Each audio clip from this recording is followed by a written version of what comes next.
kohvilaud, võtke kindlasti kohvi ja seal veel, ma loodan, et on küpsiseid. Kohe vastu te kuulete siis sellist loengut, umbes 40-45 minutit. Peale seda on siis selline hästi aktiivne aruteluvoor, kus te saate ka küsida küsimusi, et olge siis hästi aktiivsed ja usinad küsima. Aga nüüd siis annakski sõna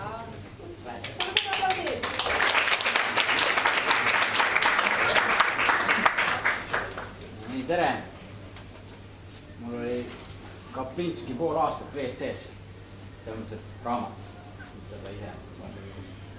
Ja eks ta poole ekutamise pärast oli, et sõbrad teinekord tulid külla ja siis vaatasid, tulid sealt ruumist välja ja sul on Kaplinski WC-s. See oli hea uhke tunne, et ikkagi haritlane, aga tegelikult oli sellest kasu ka.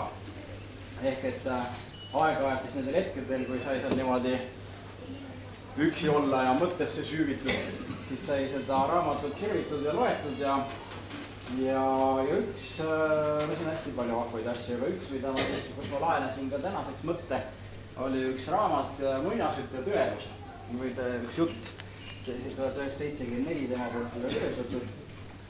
Ja mulle väga meeldis, siin oli sees siis selline teema, et me tegelikult elame nagu muinasjutus. Et muinasjutt nagu oleks tõeluseks saanud. Ehk et, kui me tuletame meelde neid põnevaid muinasjutte, et näiteks Kuldkalakene, kes siis täitis 3 soovi, või siis oli Aladini lõulamp, kus sai ka soove soovida. Või ma mäletan, Vene ajal oli selline vahva multikas, kus mingisugune Ivan, selline rumalat sorti, tahtis perele leiba teenida ei õskanud, ta siis müüs asju maha, läks turule seal pintsakut ja särki ja mida iganes ära müüma ja siis ta muidugi oli hirmus loomahuviline ja ta tuli hoopis koera, kassi ja maavaheselt tagasi, kuna teiegi olete näinud seda madu, siis kiikis talle võlusõrmuse selle tänutäheks, kus siis ka tuli, kui seda õõruda, siis tuli, et mis peremees soovib. Vaat ja nüüd, kui hakkate mõtlema, siis tegelikult tänapäeval on see kõik olemas, et kui te lähete kaubanduskeskusesse, siis on täpselt samamoodi, et hetkega võivad kõik teie soovid saada täidetud.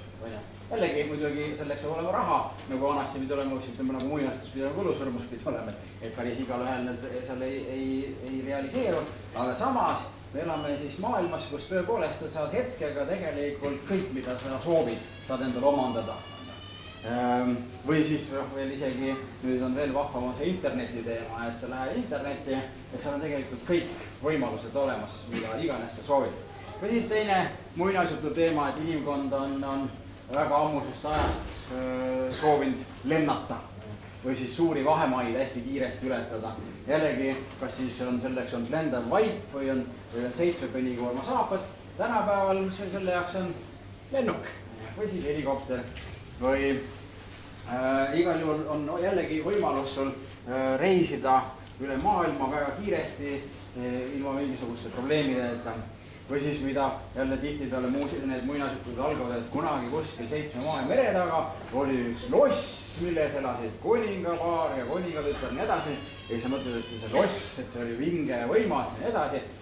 Aga kui me hakkame mõtlema, et tegelikult sel ajal tõenäoliselt oli seal kuiv käimla selles lossis, see oli tõenäoliselt niiske ja rõske, et küttesüsteemi keskkütet seal tõenäoliselt sellised on, nagu veel tänapäeval on.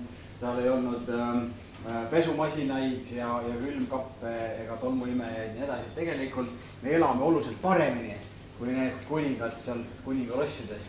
Nii et muinasjutt oleks nagu tõeluseks saanud ja mis see siis tähendab, ongi see, et tegelikult meie elatustase on tõusnud hästi kõrgele ja meil on hästi suured valikud ja tegelikult kui me rahuldame oma vajadusi, siis me ei rahulda mitte oma tavalisi madalama taseme vajadusi enam väga tihti peale, vaid me rahuldame just oma kõrgemaid vajadusi. Ehk siis seda on tavaliselt, me saame niimoodi näidata ka graafiku peale, et see ütleme on majanduskasved, et sellised väga arengumaad, et seal on see jälle majanduskasvu ei ole, nad on väga kehval järjel, kuskil seal praegu Aasia riigid tõusevad, nendel on väga kõrge majanduskasv, 10% aastas suurusjärg kasvavad nende majandus.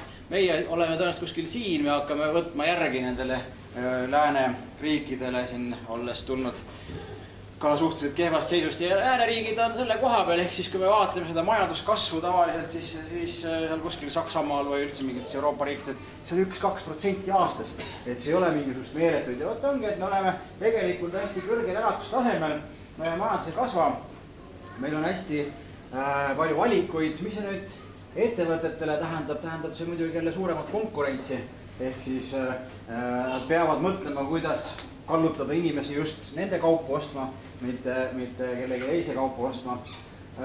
Mis see veel tähendab, või iseenesest on see väga hea, et me elame väga niimoodi muinasjutte maailmas, me saame palju tarbida ja kõik on vahva.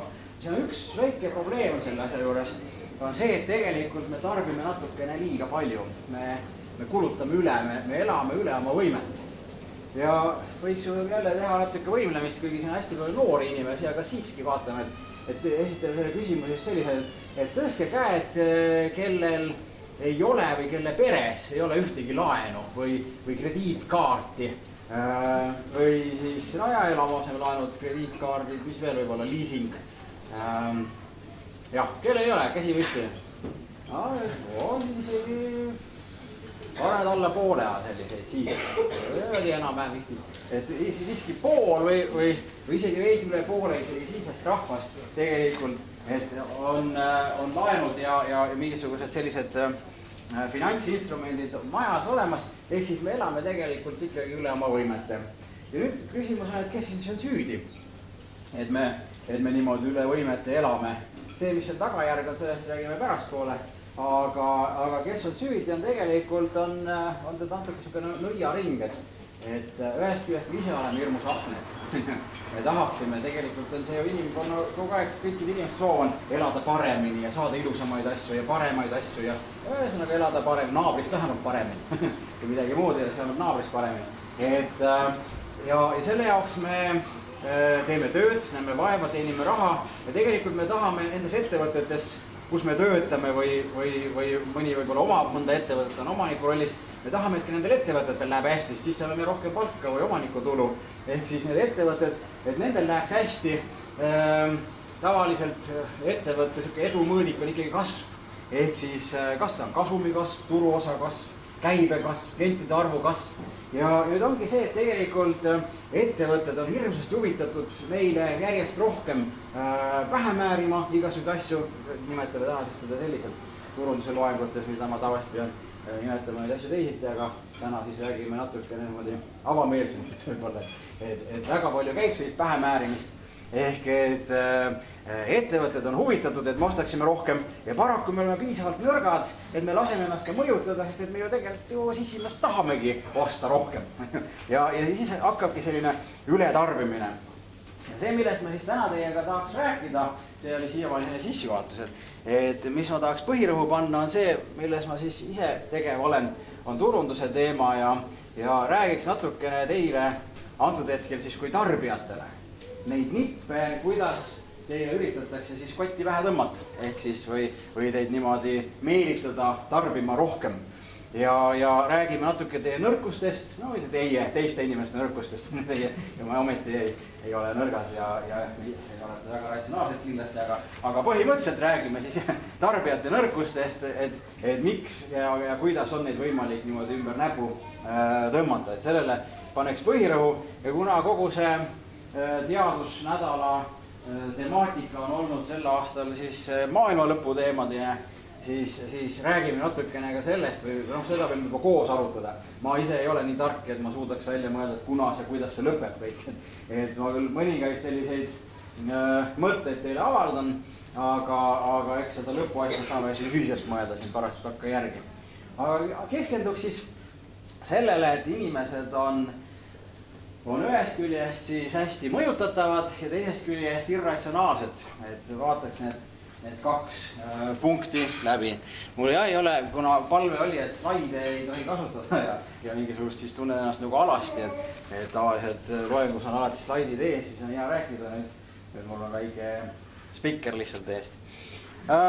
Alustaks siis sellest, et kuivõrd mõjutatavad me oleme. Ja on selline nähtus olemas nagu konformsus. Solomon Ash oli üks selline juudisoost teadlane, kes selle kunagi ära tõestas mingite katsete seeriaga, teen selle lihtsustatud näitena teile ka siin ära, siis tõestas ära, et on olemas selline mõiste nagu konformsus. Ta tegi sellise katse, ma ei tea, kas siia altpoolt on näha, sinna tahapoole ka, või ma keeran teisele, näetate siia. Et ta tegi sellise katse, et ta näitas 2 slaidi. Teeme siia 2 slaidi. Ühe slaidi peal oli 1 kriips ja teise slaidi peal oli siis 3 kriipsu. Üks oli oluliselt pikem kriips ja teine oli oluliselt lühem kriips. Nii, teine 3 kriipsu A, B, C. A, B, C. Nii, nüüd ta siis tegi sellise katse, et noh, me saame seda samamoodi teha, küll mitte täna siin, selleks või natuke ette valmistama, aga põhimõtteliselt kujutame ette, et me kutsume inimesi tänava pealt, et meil on väike selline visuaalne katse, tulge, andke siis oma arvamus ja küsimus on, ühesõnaga kutsuti kokku paarkümmend inimest, nendest üle poole või pooled olid siis selle Solomon Ashi käsilased ja siis väiksem osa olid siis sellised, kes olid tõepoolest tänava pealt, kes kutsusiti katsele ja tulidki katsele. Nemad, kes tulid katsele, vaatasid, et näed, nii palju rahvast on koos, et nad kõik on kutsutud katsele. Tegelikult enamus olid Ashi käsilased. Ja nüüd siis nende käsilastega ta enne käis kuskil nurga taga, leppis kokku ja vaadake, et ma näitan teile 2 slaidi. Et ühe slaidi peal on 1 kriips, teise slaidi peal on 3 kriipsu. Me teame küll, et see A oletame täpselt võrdne selle kriipsuga siin. Aga kui ma küsin nüüd teie käest, et milline nendest kriipsudest on sama pikk, kui see kriips siin esimesel slaidil, siis te ütlete, et õige vastus on B. Nii. Ja siis tuleb kogu see rahvamass kenasti saali. Istuvad seal ja Solomon räägib, et et vaadake, meil on siin katse. Mul on 2 slaidi, ühe slaidi peal on 1 kriips, teise slaidi peal 3 kriips ja nüüd siis tahakski teie käest teada, et milline nendest 3 kriipsust on siis sama pikk kui see esimene siin. Ja siis hakkab küsima, et palun teie sealt, mis te arvate oma käsilase käest. B, ja teie, B, järjest niimoodi küsib oma käsilased järgi ja siis järsku küsib ühe käest, kes on tegelikult ka tänava peal. Küsime, mis teie arvate? Ja see vaatab, teil võttis aru, ei saa, mis toimub. Et A on õige vastus, no ju täiesti selge, kõik ütlevad B. Aga ma roll ei ole, kui kõik B, siis B ja B. Ja selle katse tulemusena selgus, et 75% inimestest ütlesid vastuseks B, kuigi sa näed silmnähtavalt, et õige vastus on A. Ja vaat, see on konformsus, ongi nähtus, kus sa muudad oma käitumist või tõeks pidamisi ilma, et keegi sult midagi paluks või keegi paluks seda teha. Lihtsalt grupi survel. Nüüd ongi, et me võime ju mõelda, et ega meie ju nii rumalad ei ole, et laseme seda niimoodi siin ennast mõjutada ja edasi. Aga kujutagem ette näiteks sellist nähtust, et teid on näiteks valitud aasta kõige teadushimulisemaks kodanikuks, näiteks on ju selle teadusnädala raames valitakse ja kutsutakse presidendilossi siis pidulikule lõunale, nii nagu parimaid õpetajaid ja siiganes aasta emasid ja isasid kutsutakse aeg-ajalt kuskile. Ja nüüd siis teid kui aasta kõige teadushimulisemat inimest on kutsutud ka sinna ja seal on kutsutud igast eminentsid ja ministrid ja välissaadikud ja kes iganes on sinna kokku kutsutud ja oletame, et see on selline pikk laud, kus siis istutakse niimoodi ümberringi maha, seal on siis taldrik, seal on 5 paari nuge ja kahvleid, niimoodi väiksemast suuremana või suuremast väiksemani ja seal on 4 erinevat klaasi, pokaali erinevate asjade jaoks, väiksed sinna maha, mida natuke väriseb sees, pole nii kõrges seltskonnas varem olnud ja siis tulevad ettekandjad, kenasti toovad sulle mingisuguse asja sinna. Tavaliselt, kui me oleme peenes kohas, siis see asi on tavaliselt hästi pisikene, gurmee, hästi peened nii kastmega üle tõmmatud ja siis tuuakse sulle ette. Kui sa oleksid kodus, siis sa vaatad, et siuke junn. 2 näpu vahel numpstiga valmis, väga hea. Tõenäoliselt on väga hea, gurmee. Aga nüüd sa ei võta seda, 2 näppu. Vaatad, mis teised teevad. Ahaa, võetakse ikka välisele nuga ja kahvel. Pooleks lõikame pooleks, muidugi lõikame pooleks. Ja see, ehk siis tegelikult grupi survel sa muudad oma käitumist ja hoiaku, või ütleme siis arvamust nendest asjadest. Nii et üks selline näide. Võib-olla keegi, kui mäletab, oli selline film kunagi noortel, oli Judopoisid, oli selle filmi nimi, ma usun, et enamus teist on seda näinud, kus siis mäletate sellist lugu, kuidas siis seal selles maapoes, ma ei mäleta, mis maakoht, mis koht see oli, aga seal oli siis noor kehalise kasvatuse õpetaja ja hakkas poistele judot õpetama. Ja siis tekkis vajadus kimonote järele. Ja poisid siis jooksid kõik siis külapoodi niimoodi ühekaupa ja niimoodi pilt oli sellest, kuidas 2 daami rääkisid külapoes leti ääres juttu vahel niimoodi kassapidaja kuulas natuke poole kõrvaga ja siis tuhiseb poodi üks poiss ütleb, palun 3 meetrit valget riiet. Ja siis mõõdetakse 3 meetrit valget riiet välja, aitäh, läheb minema, tuleb järgmine, palun 3 meetrit valget riiet. Niimoodi 4-5 korda järjest ja siis need 2 daami vaatavad seda asja niimoodi öeldes. Palun mulle ka 3 meetrit valget riiet. Ehk siis, kui kõik ikkagi ostavad, siis ikkagi peab ise ka minema ostma. Nii et see ongi tüüpiline konformsuse näide. Et kus me seda siis, see juba oli tarbimise näide, aga kus me seda veel näeme, on näiteks mood on selline asi, et kui nüüd ikka järsku öeldakse, et vaat selline asi on moes.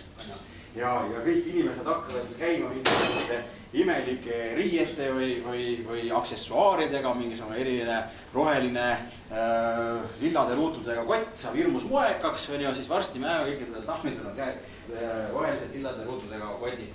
Ja vaat see on jällegi selline üks näide konformsusest, kuidas me laseme ennast mõjutada.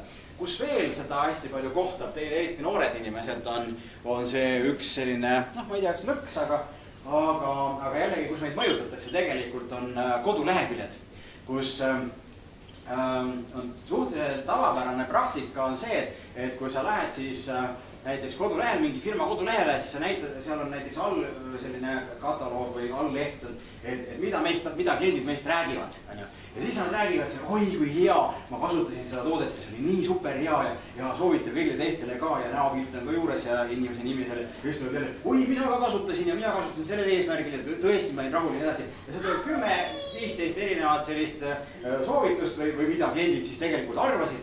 Tõepoolest, et kliendid võisid ka niimoodi arvata. Aga mis tegelikult toimub on see, et ega nad ei ole juhuslikult sinna pandud. Täpselt see, et eriti kui kus konformsus avaldub, on eelkõige just sellistes ebakindlates situatsioonides. Kui te olete oma kodus, teil tuleb sõbrad külla, te tunnete ennast nagu kuningas.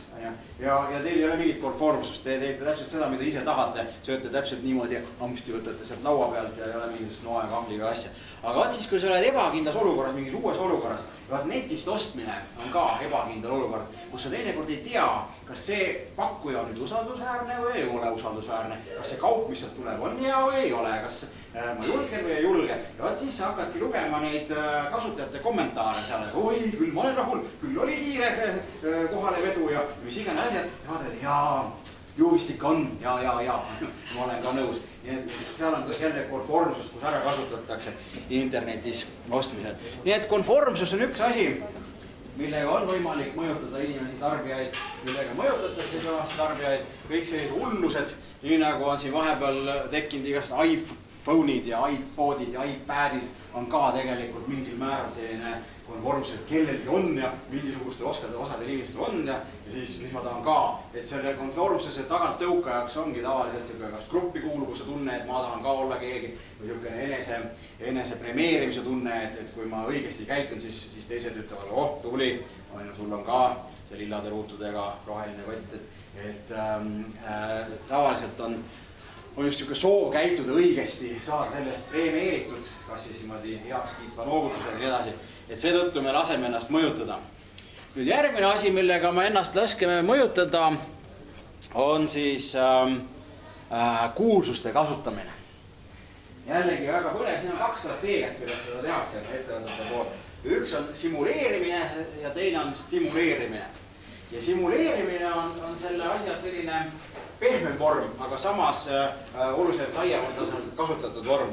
See on näiteks, me võime tuua lähiminevikust, siis kui meie suusad oli erinevaid reklaame. Näiteks mäletate, Kristiina Smigun kallas Risso rapsiõli, et mina kasutan oma toitude tegemisel Risso rapsiõli. Mäletate sellist vahvat reklaami. Nüüd, kui me hakkame mõtlema selle peale, siis tegelikult Risso on suhteliselt rikas tüdruk. Olgem ausad, ta on seal võitud kõvasti, tal on antud seal kõvasti, ta on kõvad sponsorid taga olnud. Ma ei usu, et ta kasutab rapsiõli oma toitude tegemisel. Tõenäoliselt kasutab ta oliiviõli. Ja sel ajal, kui seda reklaami tehti, võib-olla ta ei teadnud üldse, mis õli tema ema kasutab oma toitude tegemisel. Nüüd on ta juba ise ema ja teeb tõenäoliselt ise toitu ja ei tea, mis õli ta kasutab. Aga vaat see ongi see, et meile näidatakse, et keegi kuulsus nagu kasutaks ka või tema soovitab, aga tegelikult me ei tea, võib-olla ta vihkab seda rapsiõli või ta üldse ei kasuta. Või siis näiteks mäletate, Jaan Tättega oli selline salvesti, Tartu firma salvesti, Jaan Tättega tegi reklaami, mäletad, Jaan Tätte seal ümiseb, räägib seal, see tuletab mulle meelde, et Aafrikas seal neegritega tantsisin ja panite täheks, see kordagi katsus ka seda suppi. Võib-olla ta vihkab seda suppi, ta täpselt niisugune lõhnab veel niimoodi, et stopp ja oksendama, nii et lõhna peale, et ta võib-olla üldse ei meeldigi suppi, aga inimesed vaatavad, Tätte Jaan sööb suppi, oi ma pean ka seda suppi sööma hakkama. Nii et tihti peale vaatame kuulsuste pealt, et mida nemad kasutavad ja seda kasutatakse päris hästi ära. Just eelkõige ongi reklaamides. Jällegi keegi kasutatakse reklaami nägudena kuulsaid inimesest, mitte kuulsaid pole mõtet kasutada.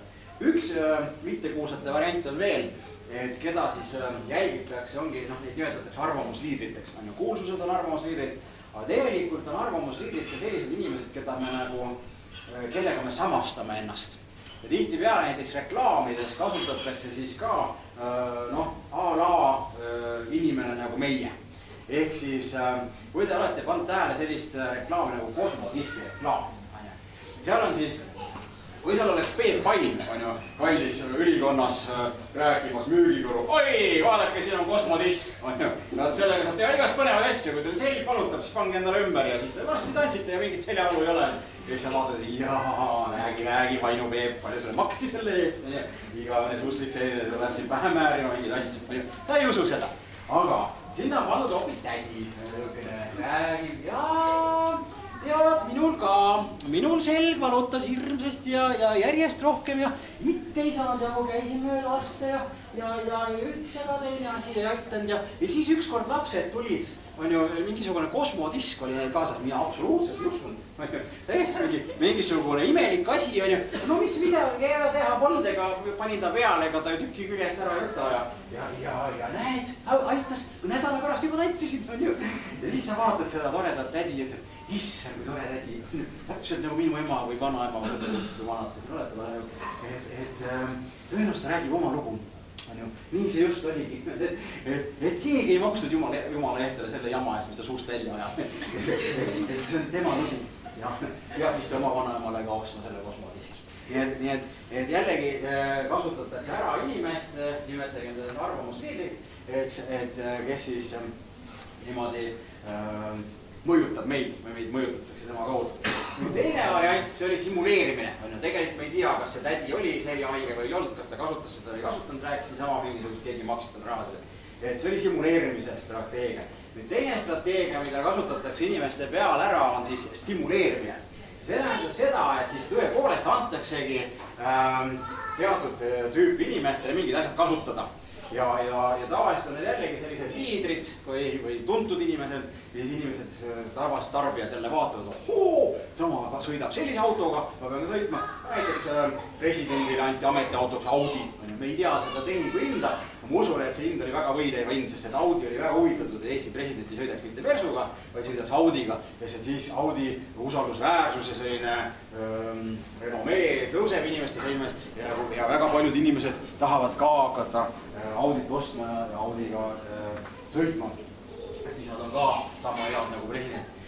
Nüüd siis, kus seda me näeme, on siit on üks õpiku näide, see on hästi vahva näide, seda see Eesti elust ei ole, aga hästi vahva näide mulle see ilusti meeldib. On see, kuidas Nintendo, nooremad jälle teavad, Nintendo on mängukonsoolid, praegu on see mingi viiasi, millega saab siis lihtida ise, et ei ole näpud ja arenevaid ka keha teeb kaasa. Aga tol ajal, tõenäoliselt kuskil 80-90-ndatel oli siis mingisugune mängukonsool, mida ühendati teleka külge ja siis said seal näppudega siis midagi liigutada selle teleka peal.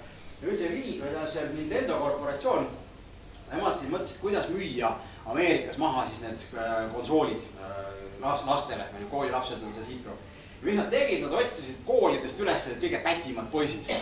Ehk siis kui aus olla, need pätid poisid on tegelikult mingil määral niisugused liidrid, mitteametlikult. Ehk siis neil on tavaliselt olemas mingi kamp, mingi järgijaskond, kes käivad ka ja loogutavad alati kaasa, kui liider midagi ütles kõige pätim. Ja siis on, ega need viielised poisid kes hästi õpivad, need vaatavad ka niimoodi ka natuke kadeda vilju, näe, kus see saab kogu aeg pidutseda ja lõbutseda ja tüdrukud on ümberringi ja mina siin teen viitele, on kindlasti väid, kes ei mõtle nii, aga üldjuhul on need pätid poisid parajad liidrid kahjuks või ma ei tea, kas on kahjuks nüüd. Ja nüüd siis, mis nad tegid, oli see, et nad otsisid need pätid poisid ülesse ja kinkisid neile need Nintendo konsoolid. Palun, võtke te, võitsite loteriiga, on ju, hakake kasutama, täitsa tasuta. Nüüd, mis hakkas juhtuma, oli siis see, et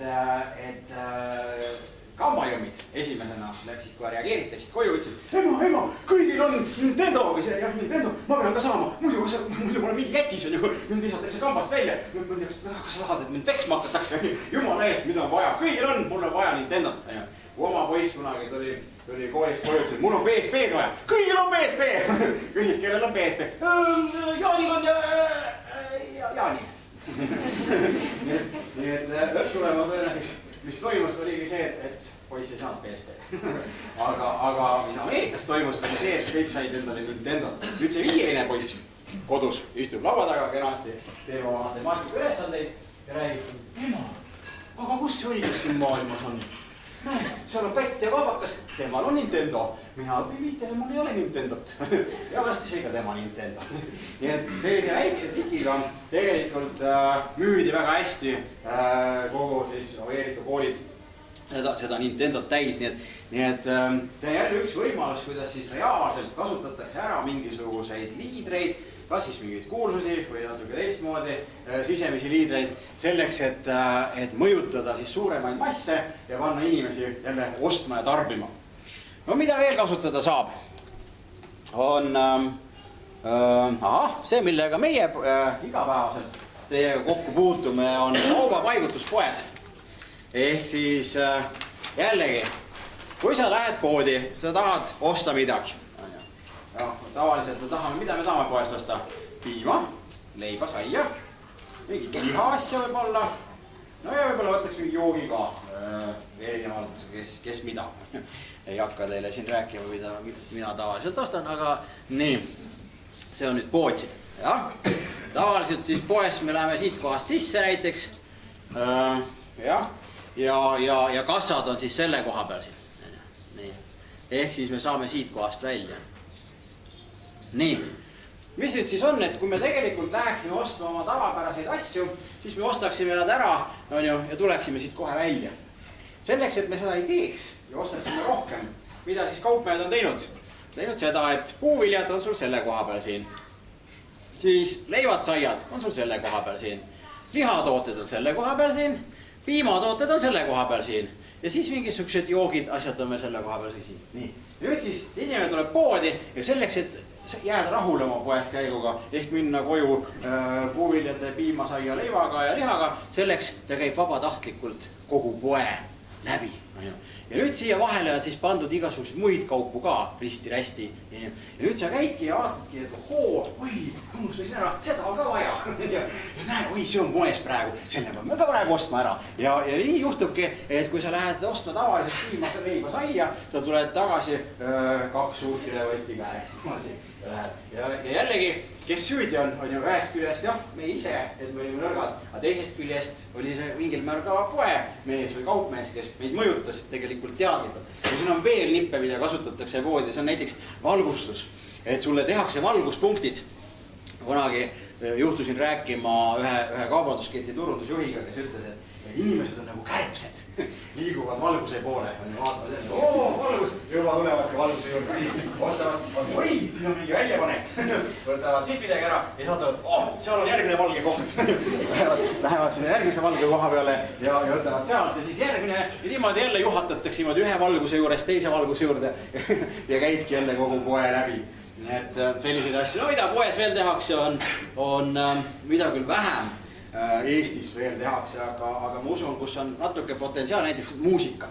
Jällegi, et on tehtud teaduslikke katseid, et näiteks, punkt 1, et mida kauem sa poes viibid, seda rohkem sa ostad, seda rohkem sa näed, seda rohkem sa süvened. Ja see on nagu üks ühele seos ära vähem, et mida kauem inimene poes on, seda rohkem ta ostab. Mida nüüd saab teha selleks, et ta kauem on see, et me juhime teda läbi poe siin igatepidi, et ta ei läheks kohe juh välja. Ja teine asi on siis see, et näiteks muusika. ja on siis uuritud välja, et kui me paneme aeglasema muusika, siis inimesed aeglustavad oma käiku. Ehk et tihtipeale, mida tehakse näiteks veana poodide poolt, kus ei ole arvestatud sellega see, et noortele suunatud poed pannakse tüpsu täis, ja siis need noored tulevad, hops, ja kohe hops välja ka. Suured asjad jäävad ostmata. Aga targad kaupmehed teevad seda, et nemad panevad aeglase muusika siia, niisugused ballaadid, trallala, inimene tuleb, kiirelt sisse. Mõnus süda hakkab tüksema täpselt selle aeglases valsirütmis või mis iganes. Ja siis sa purjetadki seal ühest kohast ja teisest kohast, võtad aega maha, naudid ja sa näed oluliselt rohkem asju. Mida veel mängitakse ka vist, ma arvan, suhteliselt teadlikult juba meie poekettide poolt on lõhn. Et ühest küljest on see, et me üldjuhul me ei tunne halba lõhna poes. Et sellega on halb lõhn ajaks su kohe välja. Et kui sa ikkagi teinekord vanasti olid mingid maapoed, sellised pisikesed pugerikud, et siis läksid sinna Eestis, siis tundsid selline lapi haisuga eelmine õhtu on lühitud siukse mitte kõige puhtama lapiga kiirelt põrand üle ja siis siuke vastik käik haisud ja siis suhteliselt väga kiiresti välja. Et reeglina me kauplustes ei tunne halba haisu. Ma mõnes mööblipoes olen, aga see on see puiduliim või millest jubedast asjast ja Poola mööbel kokku tehtud, et see haiseb siis, mul on kahju nendest müüjataridest, kes seda päevades olema, pead olutavad sees. Aga üldjuhul me normaalsetes poodides haisu ei tunne, aga mida me tunneme, on toidulõhn. Ja teinekord päris teadlikult. Sellest on mõned aastad tagasi, kui te mäletate ka, ma usun, tulid need igasugused mingid Liivimaa pagarid ja mis iganes pagarid, pisikesed pagari sellised asjad, tulid täpselt poodide uste juurde. Et kui sa tulid sisse, mina käin hästi palju seal Meltsiveski konsumis või on Ujula konsumi, kes seda nimetab. Mäletan, et enne veel, kui teda ümber ehitati, nüüd on ta suureks ehitatud ja kortermaja sinna peale ja tehtud. Aga siis, kui ta väiksem putka oli, siis tulid uksest sisse ja kohe siin vasakul pool oli pagari mingisugune lett, kus siis tehti värskeid saiasid. Mis nüüd toimus, oli see, et sa tuled sisse, tunned värske saia, sooja saia aroom ja mis toimub automaatselt, süljenäärmed hakkavad tööle. Paulovi refleks. Ja nii kui söljenäärmed hakkavad tööle, sinu rahakoti laual avanevad. Ehk siis sul tekib väike siuke näljatunne ja sa näed oluliselt rohkem asju, mis kõik maitsevad ja mis kõik tasub ära osta. Sellepärast, et näiteks täis, kui teil on näpud põhjas parasjagu, vaatasin noor inimene, et tudengid tõenäoliselt ka palju, et kui teil on näpud põhjas, siis minge täiskõhuga, üritage minna poodi täiskõhuga. Et siis tuleb see toidukorv oluliselt väikse, mis sa käid kohe läbi vaatad, et see ei maitse ja see ei meitse. Tuledki välja ja pärast kodus vaatad, kuni veel ei ostudki midagi, mis ma homme söön. Aga kui sa oled tühja kõhuga poodi, siis saad, seda tahaks saada. See on hea. Niimoodi käid seda poe läbi ja jälle taarud niimoodi ühikasse või koju. Nii et on väga palju meetodeid tegelikult, isegi väikseid siukseid pisinüantse, mida kaupmehed poes ära kasutavad selleks, et me rohkem tarbiksime ja kuni selleni välja, et me lõpuks siis ka oma krediitkaardi välja võtame ja natuke rohkem ostaksime, kui me võib-olla oleksime alguses plaaninud. Nüüd teine osa, mis läheb jälle ka sinna ikkagi mõjutamise juurde, aga on ka hästi palju selline irratsionaalne mõtlemine. Et praegu me tegelikult käitusime ju ikkagi ratsionaalselt, et meid küll mõjutati siin poes, et näed, käi läbi, aga ratsionaalne põhjus oli käia pood läbi sellepärast, et need asjad olid niimoodi paigutatud ja edasi. Aga nüüd, kus muutub siis see selline, kuhu meil viiakse natuke illusioonide maailma, et meile tundub nagu asi oleks hea või see pakkumine oleks parem, kui ta tegelikult on.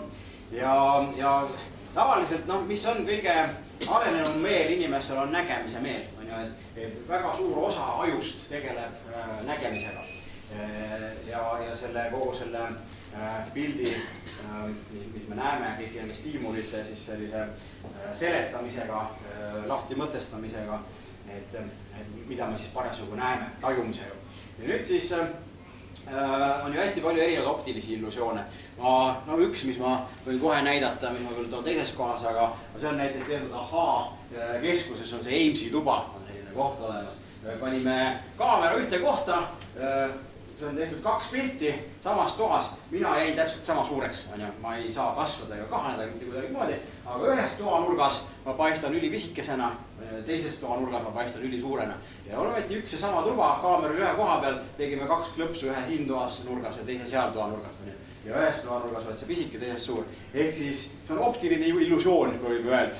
Ja kui nüüd isegi silmad suudavad meid ära petta, siis tegelikult teinekord on see otsustamised, kus me nagu rohkem ka mõtlema peame, et teinekord mõtleme palju vähem kui vaatame. Et selles me pole poolt nii võrad, siis mõtlemises on meid palju rohkem võimalik ära petta. No kus me saame seda, kus on näiteks ka nägemisega seotud illusioon, on kollased linnasildid. Ei kujuta ette, kui sõltuvad te tegelikult olete kollastest linnasiltidest. Et mul tegi üks magistrant, keda ma juhendasin, tegi magistritöö. Enne ma ka väga ei mõelnud selle peale. Et käid ikka poes ja ostad neid asju, mida sa tahad osta, aga siis mu magistrant kaitses selle töö ära ja selle juhendamise käigus ma hakkasin ka ennast jälgima rohkem. Ja pange tähele, minge poodi ja vaadake, mis te teete ja ma pean kihla, et enamus teist, kui te lähete poodi, isegi kui te ei ole niimoodi näpupõhjas inimesed pidevalt ja teil on piisavalt raha ja edasi, esimene asi, mis te teete, te vaatate ära, kus on kollased linnasildid. Ja siis ega te ei torma neid kohe ostma, sest igas solid ei osta, te ostate ikka mida vaja, aga te vaatate kohe, kollased linnasildid, nii, vot, see on vajalik asi, selle võtan soodsalt saab. Ja siis lähed edasi, vot, see on ka vajalik asi, selle võtan ka. Ehk siis me vaatame kohe kollased, ja kus näiteks eriti silmatorkas võib-olla keegi, kes elab Ülenurmes ka teist mõni. Ma sattusin sinna kunagi pool aastat tagasi võib-olla või isegi aasta tagasi. Ma olen hiljem kasvatanud, aga esimest korda, kui ma seda tundsin, oli siis, ma arvan, sellest mingi aasta-poolteist tagasi, läksin Ülenurme poodi, Ülenurme Konsum, see kuulub Põlva tarbijate ühistu alla. Neil ongi kombeks või tava või mis iganes või reegel, et nad kõik hinnasildid tehaksegi kollasele paberile. Poodi on, mis nüüd lahti? Totaalses segaduses. Mis nüüd juhtus? Ja siis tükk aega arvitas vaadata, siin on punased hinnasildid, mida peab jälgima. Et ühesõnaga, tegelikult me laseme ennast päris palju mõjutada kollastest hinnasiltidest. Nüüd, mis juhtub teinekord, võite jällegi ennast kõrvalt vaadata, lähete kõige lihtsamalt kuskil kuubide letis vaadata, seal on seda kõige paremini näha, või teinekord mingi piimatoodete letis ka, et sa lähed näiteks õunte juurde, ja siis on õunad, näiteks mingi 1.25 on kollane hinnasilt, ja siis seal kõrval on õunad, mis näevad peaaegu sarnased välja, ja seal on 1.35, ei tähendab 1.15 ja valge hinnasilt. 1.25 on kollane hinnasilt, 1.15 on valge hinnasilt. Kumba te ostate? Tõenäoliselt lähete ostate kollase hinnasildi, sest see on ju soodus. Muidu on ta veel kallim, praegu on kollane aeg, ehk siis ta on soodushinnaga, tuleb ära kasutada aega. Mis siis, et on 10 senti kallim kui see on tavaline hind. Seda jõuab teine saab kosta tavalise hinnaga. Siit saab praegu soodsalt. Sa maksad 10 senti rohkem, ehk siis kilost. Nii et isegi kui need kollased hinnad on teinekord kallimad, me ikkagi ostame kollast hinnasiltist, me oleme niivõrd mõjutatud sellesse, mõtleme, et see on soodne, kui suures tegelikult ei pruugi üldse olla. Nii et kollased hinnasildid, mis tekitavad meil illusioone. Mis veel meil on, eri väljapanekud. See on jälle üks vahva teema. Ühe kaubandusketi turundusjuhiga rääkides, see oli tegelikult see sama kaubandusketi ja turundusjuht, rääkisin vahva loo, kuidas neil oli jahu saanud otsa riiulis. Ühesõnaga, nad ikka käivad need teenindajad seal mööda seda poodi ringi, käis seal jahu leti juures, oi, jahu hakkab otsa saama, et juba 2/3 letist on tühi, et tuleb jahu juurde tuua. Ja siis toovad, neil on need rohkelad, kahvel, kärud, toovad, pani sinna euroaluse, jahu kotid peal, tõi sealt tagant ruumist ette siia kenasti, pani siia riiuli ette maha, viib siis selle käru ära, jäi veel kohvitsema, sinna võib-olla käis, ma ei tea, pissil või kui sigaret midagi, tegi selle 15 minuti pärast tuleb tagasi, vaatab, riiulis on kõik need pakid, mis seal enne olid täpselt samas asendis, mitte keegi jutud pole, aga paraku siit selle euroaluse pealt 2/3 juba läinud. Ehk siis inimene tuli, vaatas, oi, eriväljapanek. Kui see on huvitav, et tavaliselt on ju, me võiks ju tahta osta asju, mis on ilusasti presenteeritud, riiulis ja mõõdetult ja paigas. Meie vaatame hoopis siis, kui on hästi koledasti, on hunnikus kuskil kile sees, on euro aluse peal robustselt, on mingisugune asi keset, mauhti pandud keset seda vahekäiku ja siis on hea ja hakkad kööveldama. Ja nüüd ongi, et seal ei olnud ühtegi silti, et see oleks soodus või hind oligi täpselt sama, see oli lihtsalt toodus siin ette, et varsti panen riiulisse. Ja nüüd oligi, et inimene vaata, et ossa poiss, ja võttis aga ja pani korvi ja läks. Võib-olla seda jahu polnudki vaja, aga kuna ta oli eraldi pandud sinna vahekäiku, siis inimesed võtsid. Nii et jällegi selliste eriväljapanekutega tihti peale ja seda kauplused müüvad päris näiteks mõlemad asja, et kui sa oled tootja rollis ja sa tahad oma toodet paremini müüma saada, siis selleks, et sulle kauplus paneks kollase hinnasildi, sa oled selle eest maksma, nagu see kollane paber maksaks hirmus palju ja sa pead selle kinni maksma. Tegelikult see on puhas reklaamraha, see on päris suur raha, mida firmad maksavad selle eest, et kauplus suvatseks panna nende kauba ette kollase hinnasildi. Ja samamoodi on see, et kui sa tahad kauplusesse sisse saada oma kaubaga, siis hea, kui sa saad kuskile taha nurka midagi, kui sa tahad nüüd paremini müüa, siis see keskel olev plats ja igasugused eriväljapanekud ja asjad, need maksavad väga palju, sa maksad kauplusele peale selle eest, et ta paneb su kauba keskele välja. Nii et see kauplused kasutavad selliseid inimeste mõjutamise nippe täiesti reaalselt ja teadlikult ära, et inimesed ostaksid lihtsalt rohkem. Isegi kui see ei plaaninud, aga kuna jahu on välja pandud, sa võtad ta kaasa, sest et mine see tea, kuna see järgmine kord ta siin keskel on, et ikka igaks juhuks täna tuleb ära võtta. Üks, kus on väga vahva mõjutamismeetod ja kus saab jälle seda pilti kommenteerida, et miks selline illusioon on tekkinud, on see, et kaugemal olevad asjad tunduvad väiksemad. Ehk siis see Amesi tuba tegelikult on disainitud selliselt, et see üks nurk on hästi kaugel ja teine nurk on toodud lähemale, et see ruumi kuju on siis selline, et siin on sirge, siin on lühike sein, siis ta läheb niimoodi ja selliselt on. Et siin nurgas oled sa hästi pisikene ja siin nurgas oled sa hästi suur. Ja meie kaamera oli selle koha peal umbes. Nüüd siis, ehk siis kaugemal olevad asjad paistavad välja pisemad kui lähemal olevad asjad. Ja kus me seda kasutavad ja kus teinekord nüüd just näiteks see ülekulutamise teema hästi palju tuleb mängu on see, et see raha, mis meil täna tuleb välja anda, tundub hirmus suur. Aga see raha, mis kunagi tulevikus tuleb välja anda, see on nii palju väiksem. Ja siis ongi see järelmaksu teema, et ma ise kunagi ostsin autot ja oli ka liisingu peale võtsime ja siis see liisingu, tavaliselt mida siis küsitakse, on kõigepealt sissemaksu suurus ja siis ka see järelväärtus, et kui palju suure me jätame, et siis pärast sa pead sellega välja ostma. Ja see kõik mõjutab tegelikult seda igakuiselt makset, et kui sa maksad alguses rohkem ära, siis su kuumaksed on väiksemad ja kui see jääkväärtus suurema, nad lõppõppiseni ei luba, aga mingisugused vahemikused lubavad mängida seal, et siis ka maksad kuu tasu väiksemana. Ja siis teenindaja küsib seal, et kas teeme siis väikse sissemaksu ka? Nii umbes, näiteks mingi 40 000 krooni aja ma ostsime seda 40 000, mis segi olete näinud, kus meil raha võetud, 40 000 krooni, raha. Mina jumala eest ei võta sellist raha kuskilt välja, et teeme ikka nii väikse kui vähegi saa. Et see liisingmakse seal pärast mingisugune 100 krooni väiksem või suurem on sul seal kuu sees, 100 krooni kuus seal ikka leiab kuskilt. Et see ei mõjuta väga palju minu eelarvet, et on 40 000, kus me võtame. Et nii, okei, teeme siis väikse sissemakse. Nii, mis me seal lõpus teeme 5 aasta peale, mis see jääkväärtus, mis me paneme see mingisugune 40 000 krooni.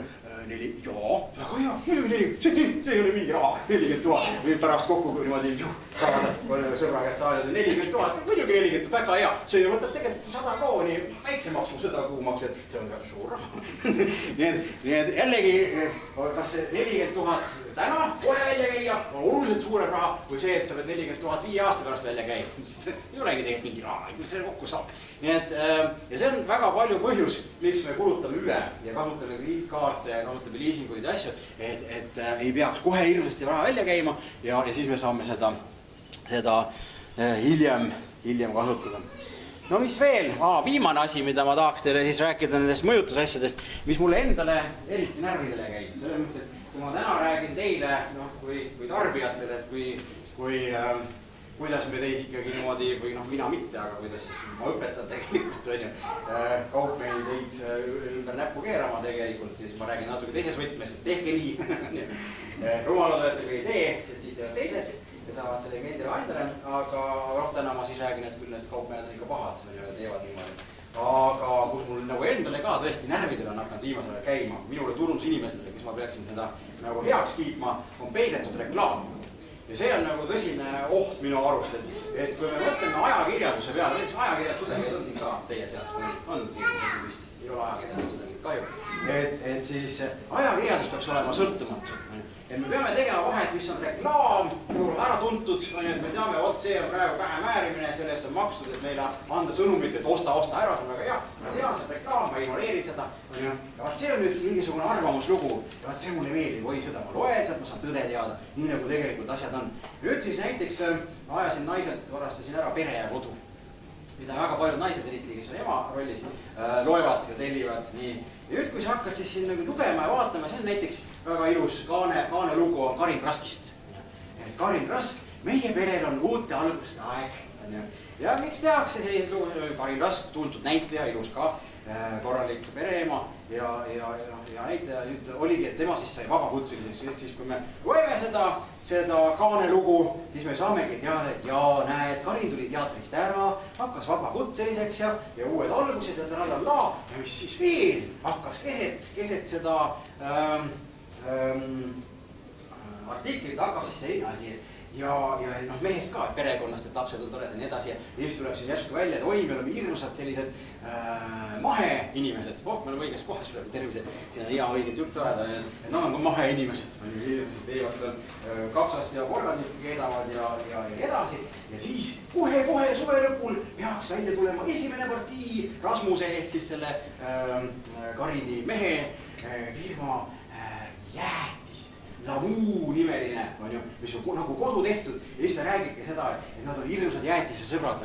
Ja poes sa ei saa tegelikult jäätise pulbrist tehtud, piimapulbrit ja munapulbrit ja hirmsad jäätised on seal poes. Seetõttu on endal jäätisemasin, millega seal siis natuke jäätist teha, aga nad on nii aiad, et sellest natukesest neile piis. Nad tahaks poest ka osta ja siis ei olnudki muud lahendust, kui nad pidid hakkama tootma suurelt jäätist poes, et siis ise minna poest ostma enda jäätist.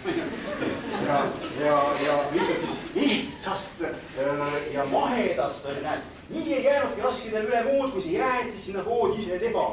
Mahejäätis õigetest ainetest täpsustab Karin. Kui jäätis muidu valmistada piima ja munapulbrist, siis Rasmus hakkab tegema omamaisest mahekoorest ja munadest nagu päris kodu tehtud jäätis. Ja nii on siis jälle natuke Karinis tegemistest juttu ja tallala. Ja siis see lõpp on siis selline, et võib arvata, et jäätis, mida Rasmus nüüd tegema hakkab ja mille esimesteks innukateks hindajateks on juba kuutõik olnud Karin, Puugo ja Natali, nende lapsed tuleb sama puhas ja aus, nagu see Karin ise, siin on hästi ülistatud sellest Karinist räägitud. Vanilje, šokolaad, karamell, maasikad, klassika, ehtsast koorest jäätise sees näpu otsaga igapäevast õnne juurde. Nüüd mõtle, kui see pereema loeb seda lugu, nüüd mingil hetkel tuleb ta lastel või ta endal jäätise sisul, ta läheb poodi, seda lamuu teil ei ole kohe müügil. Ja see lamuu on seal müügil. Millist jäätist ta läheb, vastab raudselt seda. Sest see on ju ja oma tehtud ja mida iganes.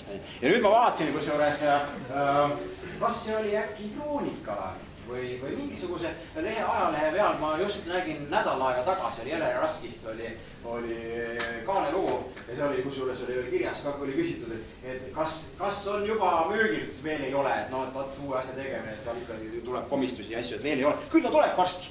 Nii et jällegi, tegelikult on see minu jaoks on see tülgastav, et ükskõik mida sa ei loe, ma olen nüüd järjest hakanud vaatama erinevaid kohti, sa loed, et näed, kui kasulikult selliseid asju teha ja siis kui vaatad, kellega on jälle intervjuu tehtud, siis sa näed, et paraku on see selle asja pakkuja või kuidagi väga lähedalt seotud isik, kes räägib, et vot küll see on hea asi.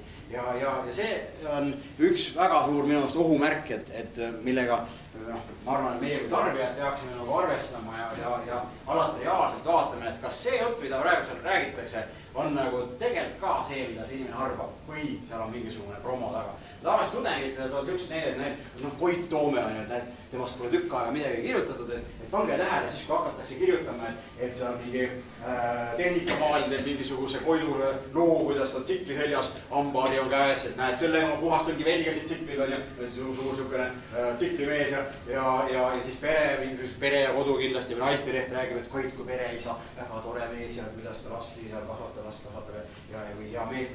Kroonika teeb kindlasti Koit kui mingisugune peoloom, millist afterpartit on ja edasi.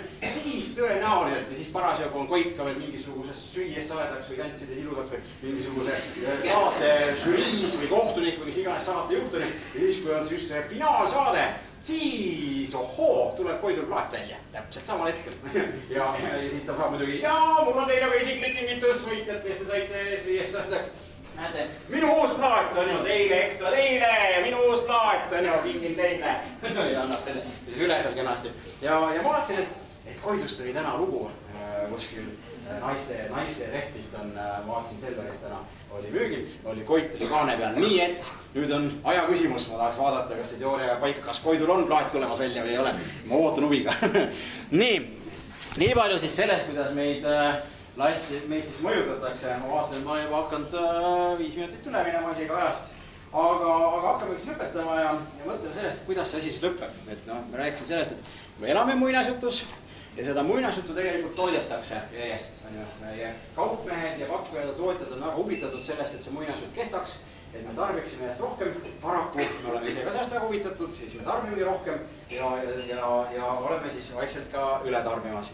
Ja nüüd, kuidas see siis lõpeb, siis üks, mida Kapinski tõi välja, on see, et muinasjutt paraku ei ole tõelus. Ehk siis muinasjutus on kõik asjad võimalikud, siis paraku tõelises maailmas on igal asjal oma hind. Ehk siis alati, kui me sõidame 1 kilomeetri, kuskil mingi kütus kulub, alati kui me ostame mingi maja, kuskilt jäi mingisugune energia kulutati nende maja ehitamiseks või nende ehitusmaterjal kuskilt metsa või maja, mida iganes.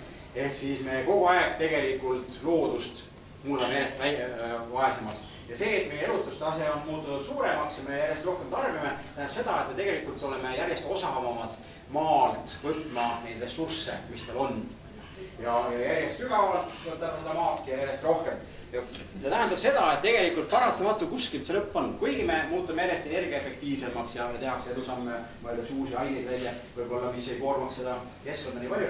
Paraku, kui me vaatame seda hullust, mis tegelikult on, kuidas kogu aeg vähem ääritakse, kuidas me ise võtame vastu ja laename, siis tegelikult ma kujutan ette, et kuskil see füüsiliste ressursside lõpp tuleb. Ma kahjuks ei oska seda tuua välja, et kuna see täpselt on ja mis kujul see on. Aga teine oht, mis ma arvan, mis on palju suurem, mille peale tuleb mõelda meil kõigil võib-olla isegi, on Aasia.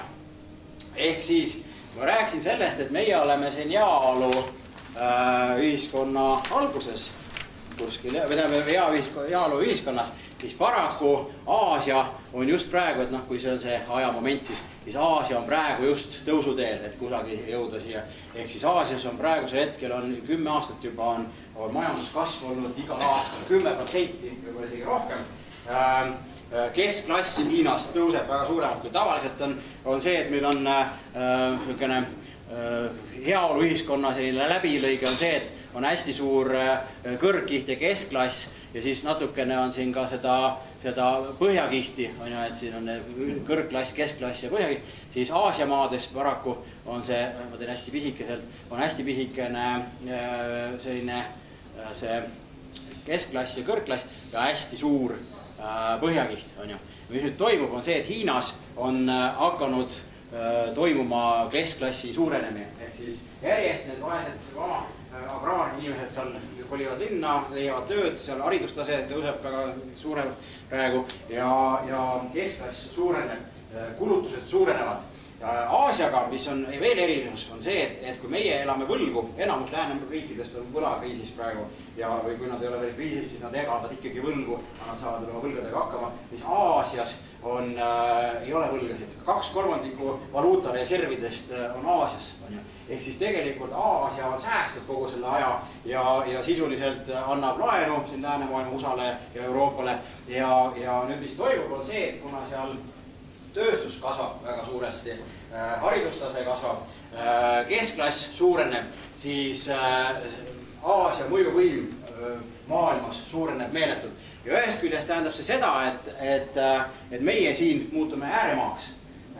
Meie jaoks enam ei toodetakse Aasia inimeste jaoks, tehakse nende jaoks tooteid edasi. Teine asi on see, et need asjad meil lähevad kallimaks. Ehk siis kuna nõudlus kasvab niivõrd suurelt, siis väga suur põhjus, miks on näiteks kütusehinnad tõusnud ja igast muud hinnad tõusnud, on tegelikult see suur nõudlus Aasiast. Nii et mõelge näiteks, kui praegu on Hiinas on keskmiselt 1000 inimese kohta 15 autot. Ameerikas on see üle 800, on 1000 inimese kohta autosid. Euroopas on ta 400 ja 600 vahel. Siis siin praegu prognoositakse, et aastaks 2030 on Hiinas juba 1000 inimese kohta kuskil seal mingisugune 150-170 autot. Ehk siis meeletult see tarbimine kasvab. Ehk jällegi need ressursid kuluvad sinna, igasugused raua, igasuguste maakide, toorainete hinnad tõusevad tänu sellele, et see Aasia tööstus on väga ressursimahukas ja väga kõvasti ja kiiresti kasvab. Nii et mis meid ees ootab, ma usun siin lähimate 10 aastate jooksul, on see, et meie jaoks hinnad tõusevad väga kõvasti. Aasia inimeste roll nimetatakse 21. sajandit nimetatud Aasia domineerib Aasia sajandiks. Ehk siis Aasia inimesed hakkavad rohkem investeerima tõenäoliselt. Need ettevõtted, kes praegu, kus me töötame ja kuuluvad väga palju kuskil Skandinaavia või Ameerika või Euroopa omanikele, siis varsti enamus ettevõtted kuuluvad Aasia inimestele, hoopiski töötame nende jaoks. Ja hinnad on oluliselt kõrgemad ja me oleme sellised palgatöölised ja nemad on omanikud. Nii et selline asi võib tulla siin juhtimiselt, mul on mõnekümne aasta jooksul, kus see Aasia roll on suurenenud ja selles mõttes see natukene meie muinasjuttu murendab, et asjad lähevad väga kallimaks ja me ei suuda neid kõiki enam nii hästi omada või saada, nagu me praegu võib-olla saame. Ja teisest küljest need asjad on tehtud rohkem Aasia inimestele sobivaks ja meiega nii palju ei arvestata, sest et suurturg on seal ja me siis vaatame, kuidas ka saame enam makka. No võt, nii palju ma teile oma mõtteid oskasin jagada. Näed, läks 45 pealt enam-vähem 60 minuti peale, aga ma loodan, et teil oli vähemalt huvitav. Teeme nüüd ühe suure aplausi.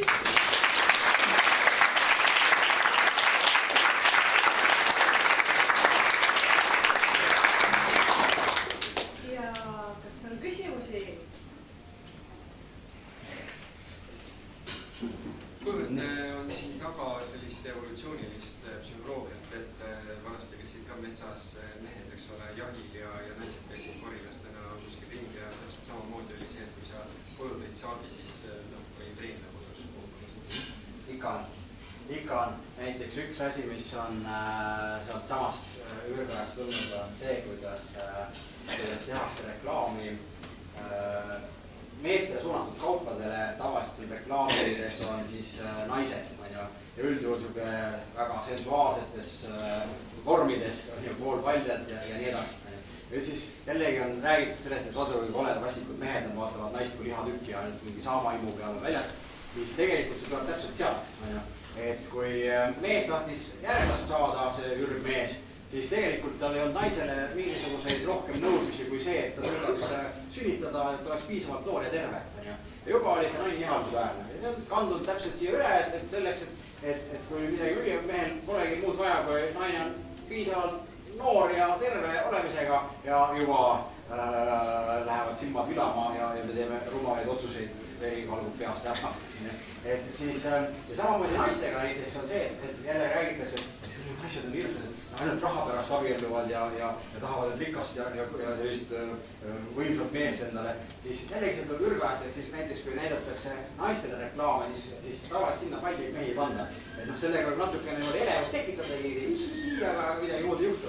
Naiste kaine mõistus säilub. Aga mida siis näidatakse naistel on tavaliselt sellised soliidsed, edukad mehed on ju sellistes tõsistes poosides ja siis see ajab naistel natukene vead hästi. Ja mis see tuleb, kust see tuleb, on jällegi see, et nüüd see ürgnaine, see, kui tema tahtis järglast saada, siis see, et mees nüüd lapse tegemisega hakkama ei saa, see on mingi küsimus, ta ei vana ett ka. Aga nüüd on see teema, et kui mina saan järglase, siis minu olukord muutub oluliselt kehvemaks. Mul on väga suuremad riskid. Nüüd on küsimus, kas see mehel, kui ta minuga järgmisi saab, kas tal on piisavalt nahkasid, kas tal on onn olemas ja mida iganes positsiooni. Nüüd kes omasid kõige rohkem järgmisi olid ju hõimupeanikud, kellel oli seal iga naisega mingisugust järgmised olemas. Siis need, kellel oli positsiooni, hõimu, nahkasid ja edasi, kes suutsid turvatunnet anda. Täpselt seesama asi on jõudnud nüüd siia meie aega üle, ehk siis jällegi naised lasevad ennast mõjutada reklaamides, või reklaamide eest, kus on eksponeeritud just selliseid võimsaid, enesekindlaid, edukaid mehi. Nii et selliseid asju kasutatakse turunduses väga hästi ära. Jaa. Kui me kõik kollektiivselt hakkaksime vahel tarbima, siis majandus nii-öelda jätkab vahel. Et üles psühholoogiliselt tundub hästi halb riigile, majandus kukeb õõgama aega. Kas see ongi nagu psühholoogiline, et miks me võiks nagu 0%-ga majanduskasvu? Vabandust, kas saate korra küsimust korrata? Ühesõnaga, ma ise kordan siis, et teema on see, et kui me nüüd lõpetaks kollektiivselt tarbimise ära, siis see mõjuks majandusele kehvasti. Ehk siis ju, mida riikide valitsused teevad, ongi ju see, et nad süstivad, lääneriigid eriti, süstivadki rahaturule, alandades laenuprotsente, et inimesed hea meelega rohkem laenaksid ja ühesõnaga elavdavad majandust. Jah, see on täpselt selline kahe otsaga küsimus, et ega siin head vastust ei olegi, ma kardan, et ühest küljest me tahame kasvada, teisest küljest peaks seda tegema kuidagi säästlikult. Üks märksõna, mis siin saab tuua, siis on innovatsioon muidugi. Ehk siis teha väiksemate ressursside juures rohkem, et leiutada mingisuguseid uusi meetodeid, kuidas kasvada väiksemate ressursside arvelt. See on kindlasti üks suund, mis praegu ka hästi palju teadmuspõhisest majandusest ja teadmuspõhisest ettevõtlusest nagu hästi palju räägitakse, sinna surutakse. Et see on nagu üks väljapääs, mida saab teha.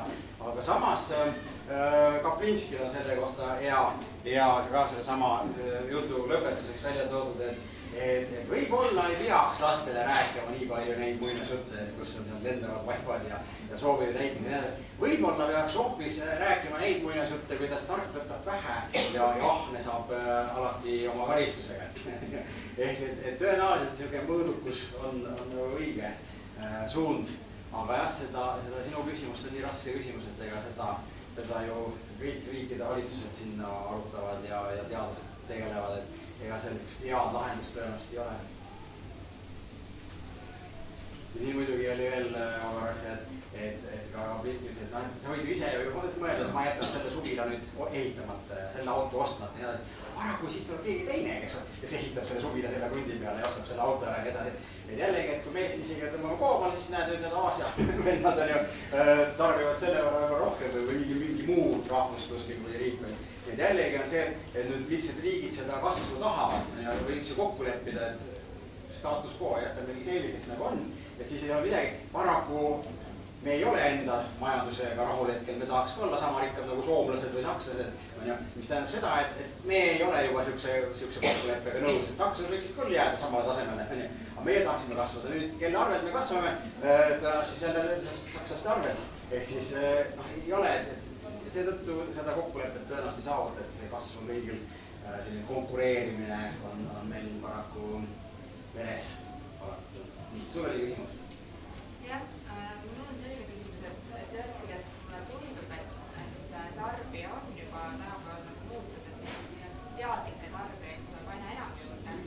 Et võib-olla te saate natuke kommenteerida, et kuidas see on turundust muutnud või et me räägime ju sellistest nähtustest nagu greenwashing, mis tähendab seda, et meil on justkui rohelised tooted, et ma siis tunnen ennast hästi neid ostes. Aga et natuke nagu minu jaoks tekitab seda küsimust, et kui palju on seal sellist nii-öelda petukaupa või nagu, et petame ära või kui palju see mõjutab ikkagi seda, et siis reaalselt hakkavadki asjad muutuma, et enam ei püüta mind nagu ära petta või mulle nii-öelda pähe määrida, vaid et ütleme, et ma ei tea, see Lamu ongi parem toode nagu globaalses mõttes ja et me peaksimegi seda toodet tarbima. Et tegelikult loendus ka, kui ma lõpetan turundust inimestele, siis siis ma ei räägi, et tõmmake sealt ümber näppu ja tõmmake seal kott pähe ja nii edasi. Tegelikult see on väga lühiajaline strateegia. Et kui inimene on ikkagi ühe korra petta saanud, siis saab teada, et varem hiljem saate teada, et see ei olnud hea oskus, ma tegin ja ma lasin ennast praegu niimoodi petta. Siis mis on nagu see, et sa ei lähe tagasi. Ehk siis lühiajaliselt sa võid korraks koti vähe tõmmata selle kliendile, aga pikka vidu ei ole, sa ikkagi suht kiiresti lähed turult minema sellise strateegiaga. See tähendab seda, et kui me teeme mingi head turundust, siis me peamegi välja mõtlema, mis need inimesed tahavad, teemegi häid asju ja nii edasi. Nüüd, kuidas ta on turundust muutnud? Kindlasti on see, et ma oma sinisilmsuses ja uskumustes ikkagi usun ja loodan, et enamus ettevõtjad on ikkagi nagu õilsad ja tahavadki teha häid asju ja neid müüa ja nendega saada edukaks ja pikka aega turul. Et selles mõttes, et tootearendus on kindlasti nagu hea, aga nüüd, mida on eelkõige muutunud, ongi just see kommunikatsioon. Eks hea näide, tänast lehte on keegi lugenud, mingit Postimeest. Käsi püsti, kes on paberi peal lugenud, siis on noori hästi palju. Nii, paberi peal olete lugenud, mida reklaamiti? Ja, nad ongi, ehk siis ma olen seda tegelikult, ma arvan, juba 1000 konna inimese käest, ma suurte voorude käest kogu aeg küsin, et jälle iga kord, et kes on lugenud ja mida reklaamiti. Ja tavavastus on see, et jaa, lugesin küll, ei tea, mida reklaamiti. Ja nüüd ongi see, et seetõttu tekivadki sellised väljased reklaamid. Ehk siis inimesed ignoreerivad reklaami. Teadlikult, nagu sa ütlesid, me oleme muutunud teadlikuks. Me ei taha, me ei lase enam endale pähe häärida. Ja mida siis on tehtud, on see, et üks asi on siis see, et me vähendame seda reklaami osa ja hakkamegi imbuma artiklitesse sisse. Ehk artikleid inimesed loevad, neid nad usuvad, seal on midagi huvitavat, keegi kuulus inimene veel, temaga seotud midagi ja sealt kaudu tehakse meile vaikselt asi selgeks, et mis on õige ja mis ei ole. Teine asi, mis on nüüd eriti läinud moodi, on siis kõik see selline kõmuturundus ja viirusturundus. Ehk siis nooremad jälle võib-olla teavad rohkem, kui teile näiteks telereklaami te jälle ei vaata. Telekas tuleb reklaamipaus, oleks seal üks reklaam, te isegi vaataksite seda ära. Oleksite nõus vaadata, Harri Õll, väga hea. Ja siis läheb teie film edasi ja on hästi vahva. Aga seal tuleb 30-40 reklaami, mul on duši all jõudnud ära käia, tuled vaadata, ikka reklaami kohas käib. Ja ühesõnaga me ignoreerime seda paras aegmine võileiva tegema viisile. Nüüd mis siis toimub on see, et kuidas saada inimese tähelepanu. Vaata, kui ta ei pane tähele, siis see tegelikult sa oled maha veanud selle raha. Meil oleks vaja, et inimesed koondaksid oma tähelepanu meie sõnumitele. Mida siis on tehtud on see, et teeme viirusturundust, ehk siis teeme näiteks YouTube on täis igast reklaamfilme tegelikult. See on hästi palju sodi ka, mida on teinud igasugused tegelased, aga väga palju on seal tegelikult reklaami. Nüüd, mis tehakse, on see, et saadetakse, et vaata, kui äge. Sõber saadab teise sõbrale, ma olen ka mitu meili niisugust saanud, vaata, kui äge asi. Ja siis sa võtad selle vaadata lingile, jõuad YouTube'i, sealt tuleb mingisugune video mingisugusest, ma ei tea, kõige kuulsam jälle on see, kuidas iPhone'i blenderdati, tegelikult oli blenderi reklaam. Et sa vaatad, äge, kogu sinu, see on tavaliselt nalja, on ju sellega, et tavaliselt, mis nagu viirusena levibki, ongi nali, seks ja vägivald, 3 asja. Et midagi nendest 3-st on seal esindatud ja siis erinevad sihtgrupid vaatavad, tõesti äge, naeravad selle, tegelikult mis nad vaatavad, on puhas reklaam. Ja et jällegi, kuidas on turundus muutunud kommunikatsiooni poole pealt just, et kuigi me arvame, et me oleme muutunud teadlikumaks ja ignoreerime, siis on tegelikult leitud selliseid tagauksi, kuidas ikkagi meile ligi pääseda. Ja nüüd see üks väga õige märkus, mis oli see greenwashingu teema, on siis ka, et väga suur roll on just tekkinud nendel nii-öelda PR-meestel, kes siis mõtlevad välja igasuguseid uudiseid, mingisuguseid sündmuseid, mis jällegi me ei saa öelda, et kas nad nüüd otseselt nagu pettunud. Et see näiteks Eesti Energia. Eesti Energia, tal on roheline ilus künne niisugune logo, olete näinud. Räägib kogu aeg, kuidas ta investeerib igasugust rohelistesse asjadesse ja toetab sellisest rohelisi asju. Sa vaatad, oi, kui loodussõbralik. Aga kui me vaatame numbrit, siis tõenäoliselt ma küll pead ei anna, aga ma olen suht veendunud, et ta on Eesti suurem saastaja oma tööstusega. Nii et sisuliselt on tegemist greenwashinguga. Nüüd me ei tea, kas nad teevad seda selleks, et petta rahvast või nad tõepoolest tahavadki olla paremad ja ega sa üleöö ei muuda ühte komponendid täiesti roheliseks ja nad vähemalt siis sammu niimoodi astuvad sinna ja muidugi PR-sammud on suuremad kui need päris sammud, aga et jah, eelkõige kommunikatsioonis on turunduses päris kõvasti muutunud tänu sellele, et inimesed on muutunud teadlikumad. Ja kõik seda rohelist asja kasutatakse ära ja no ma ei tea, kas veel on mingisugust sellist roheline teema, aga ongi rohkem, mida üritatakse. Küll sa oled mahe, küll sa oled loodussõbralik ja küll sa oled mis iganes kodumaine või nagu looduslik ja pannakse igast silte külge ja siis sellistel rohesõpradel jälle igalgaluse niimoodi teevad, et oi, seda vist peaks hoima, mis ta on mahe. Vot, ma ei tea, vastasid sulle küsimusele? Jah, mul enam-vähem nagu, et kas see on põhimõtteliselt siis see, et tegelikult inimesele peab ära peitma selle fakti, et me manipuleerime sinuga, et kui ta nagu kaksab läbi sellest, et nagu praegu manipuleeritakse, siis ta osutab vastu. Absoluutselt. Kas see on ka olukord, kus inimene võib nautida seda manipuleerimist? Ütleme, et me tegelikult vahel naudime, kui meie peal on nagu osakad müügitööd tehtud, et vot oli hea müügi. Praegu nii, ma ei plaani lihtsalt asja osta, aga ta nii ilusti müüb mulle, et see ei nagu nauditud protsess. Ma arvan, et see on võimalik. Täpselt nii, nagu kirjeldasid. Et ma arvan, et eriti inimesed, kes on nagu jõukama keegel ja tavaliselt on nende egoga natukene suurem ja siis neile meeldib väga, kui neid ümmardatakse ja kummardatakse teinekord niimoodi žesti korras kas või, et oo, te olete nii tore, et siis ma ostan selle ära ja ma arvan, ma ise ei ole sel tasemel, ma ei oska kommenteerida, kas see on nii või ei ole, aga mul tunneb, et näiteks seal oleks ruumi selle jaoks. Aga ma usun, et ka lihtsalt inimesed ikkagi selles mõttes, et kui sulle, ma ei tea, me kaldume arvame, et me oleme minust ratsionaalsed inimesed, aga väga tihti me teeme oma otsused emotsionaalsel tasemel. Selles mõttes, et on see siis, ja sellel meeldimisel on väga suur roll, et no isegi kui me mõtleme näiteks mingi panga valimine, siis see võib mõelda, et pank on hästi ratsionaalne otsus, kus ma vaatan intresse, mis iganes teenustasusid asju, nii et sa lähed sinna kohale, sa vaatad, milline see välja näeb, kas ta on kuur kuskil supilinna põlenud maja keldris on uksed ja on pandud pank, supilinna pank, ukse lahti ja vaatad, kõduvaisu tuleb vastu, hämar tepp läheb alla ja siin on muld põreda, siis on kassiir on seal dressipüks või tullid on peas ja kitlermad vahelit ja tulid panka. Ja kui seal võivad olla väga head intressid ja iganes teevad tasud, sa ei julge sinna minna.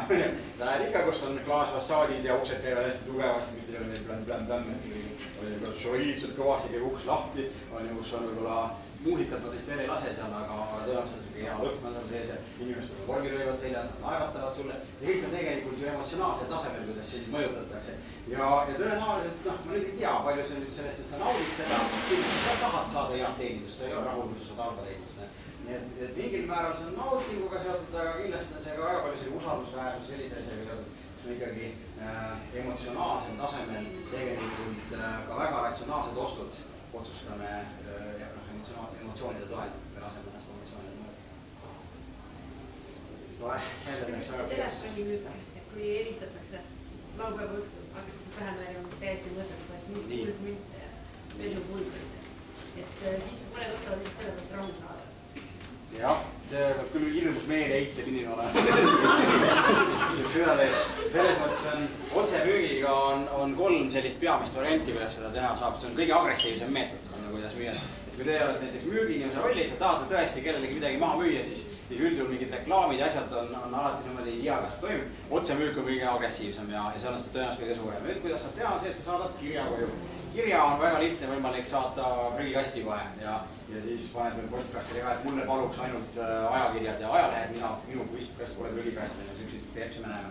Et seda on võimalik ignoreerida. Nüüd selle telefonimüügiga on ka see, et üldjuhul mulle teakirjastus on hakanud, ma ei tea, kas neil läheb halvasti või läheb liiga hästi, ma ei tea, mis on, nad on jäetud rahule. Aga tükk aega nad käisid närvidele ja kogu aeg nad oli nagu süsteem, et nad oli 3 müügifirma peale ära jaotatud oma, isegi jaotatud, vaid lihtsalt andsidki oma raamatud, et palun müüge, nendel firmadel olid omad mingid listid, kui helistati ja tavaliselt üks inimene kuulus kõikidesse listidesse. Nii et sulle nagu kord kuus oli nagu kehv periood, kus sa siis hakkas pihta esimene helistab, tere, teakirjastusest helistan, et kas teil see raamat juba on, et tahab seda müüa seda teile. Jaa, mul on see raamat, et aitäh, et pakkusite teile. Läheb poole päeva mööda, jälle telefoni, tere, teakirjastusest helistame, me võime sellist raamatut, kas te tahtsite? Ma just ütlesin teile, et mul on see raamat olemas ja ma ei taha seda osta, et nägemist. Ja siis läheb veel natuke aega mööda ja tuleb kolmas kõne, tere, me oleme teakirjastusest, kas te tahaksite seda raamatut osta? Ja siis sa sõimad juba täiesti. Ma juba ütlesin teile ükskord, et mul oli üks teenides. Mis te veits sõimate peale ainult müügifirma, et teakirjastus on 3 firmat, kes helistavad, me sattusime praegu 3. helistama lihtsalt. Andeks. Ja ühesõnaga, et mis ma tahan öelda, on see, et telefoni teel asju sa tegelikult saad nagu ignoreerida, et sa paned ikkagi teinekord sõimadki näo täis, saad niimoodi ennast välja elada, et siis ei pea pere peal välja elama ja tunne on pärast seda tehtud päev korda läinud. Aga kõige hullem on see, kui Peep Pain tuleb raamatukotiga sul ukse taha ja siis koputab sulle ja sa vaatad ust ja siuke jalg käib ukse vahel. Enam ära ei lähe reis. Enne kui kott on tühi. Ja sa võid ükskõik kuidas väänelda ja teha iganes. Raha ei ole, pane midagi maksad hiljem, võta naabri käest laenu ja nii edasi. Ja ta ei lähe enne ära, kui see raamatukott on tühi, et see on kõige hullem. Et see, kui sulle helistatakse, see on veel täna õnne, kasuta ära, saad välja elada. Aga siis, kui on jah, keegi juba koti uksel taga, siis on palju hullem. Hormoonid on tavaliselt. Oma ette teema. See põhiline ressurss, mis tegelikult tänapäeval firmadel nii-öelda avalikkuse ees on tegelikult ju maine, eks ole, et kui mingisuguse kaubanduseetiline tuleb meelde eelmisest või üle-eelmisest aastast Maxima, kelle kohta siis suve lõpus avaldati päris palju artikleid, kui halvad töötingimused on ja kuidas inimesed saavad väga vähe raha. Ta oli õige pea pärast seda välja toodud tänavareklaamidega, et anname stipendiumi koolilastele. Et selliseid algatusi on päris palju vist.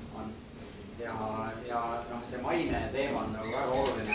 Kahjuks kui ei ole täna siin nette näidata, aga te võite vaadata selline, kui te panete United Brakes Guitars, inglise keeles panete näiteks Google'isse sisse, siis Wikipedias lehele, kus siis tuleb lugu sellest, kuidas üks muusik, Kanada muusik Dave Carroll sõitis United Airlinesiga lennukiga Ameerikas siis ühest kohast teise. Selle käigus ta väga kallis kitarr multi pooleks seal pagasi käigus ja sellest siis ta läks siis ka, niimoodi ütles selle kompanii, et võiks nagu kinni maksta, see maksis mingi $3000, et oleks nagu ilmasti ikka vaja süü nagu ja siis ta käis mingi 9 kuud nendega seal niimoodi edasi-tagasi ühe ametniku ühest teise juurde ja lõpuks öelda, et kuule, suhtelt ei saa midagi. Et jäi hiljaks, oleks seal 24 tunni jooksul kohe esitanud kaebu, siis me oleks menetlenud, aga nüüd me ei menetle seda. Ja siis ütles, et vaat, kui ma oleks advokaat, siis ma kaevasid kohtusse. Aga kuna ma olen muusik, siis ma panen laulu sisse. Ja te võite vaadata, seal samas Wikipedia all on siis ka sellele laulule on viide YouTube'i saate minna. Ja seda laulu siis on täpselt United Brakes Guitars on ja laulabki niisuguse laulu, et ma sõit täpselt seda lugu, kuidas ta siis sõitis, ütles, et näed, ma oleks pidanud kellegi teisega sõitma kui üldse autoga. Et ühesõnaga väga korralikult ja kui ükskõikselt teenindajad olid tema probleemiga tegeledes.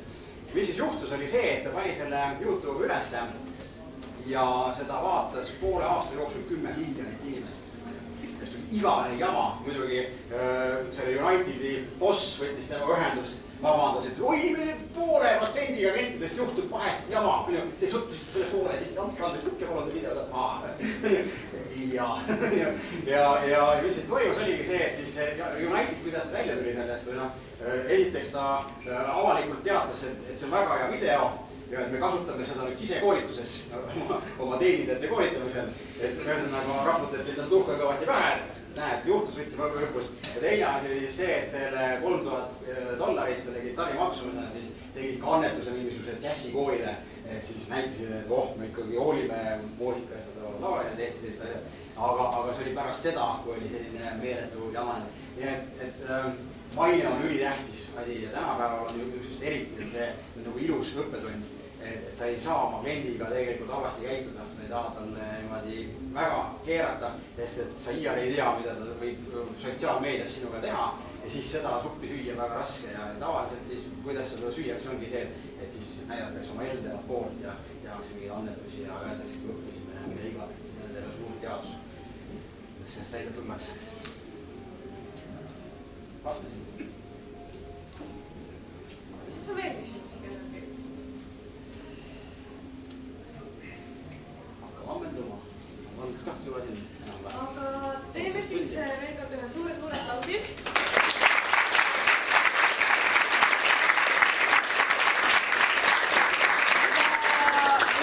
Kui sul on aega, siis võib-olla kellelgi on mingi küsimus, et tahab veel isegi küsida, kas siis on aega ja võib? No, mingi 5 minutit ikka juba. Olge siis kärmed ja ma teen ka siis veel natuke reklaami, et täna on siis üle-euroopaline teadlastööpäev, uurige kavadest ja Ahhaa kodulehelt ka, mis täna toimub väga-väga palju sündmusi.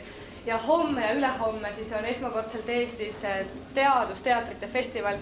Meil on väliskülalised Venemaalt, Šveitsist, Inglismaalt ja toimuvad siis teadusteatrid nii majas sees kui väljas, nii tasuta kui ka tasulisi üritusi. Ja homme, hoidke pöölt, et on väga-väga ilus ilm, siis homme õhtul kell 9 Ahhaa maja taga toimub väga suurejooneline ja erakordne teadusshow, kus teeme nii kõvasid pauke, mida me pole veel kunagi teinud. Olge kõik kohal. Maja ja püsti ikka. Muidugi, teil on vaja väga seda. Aga veel kord suur aplaus ja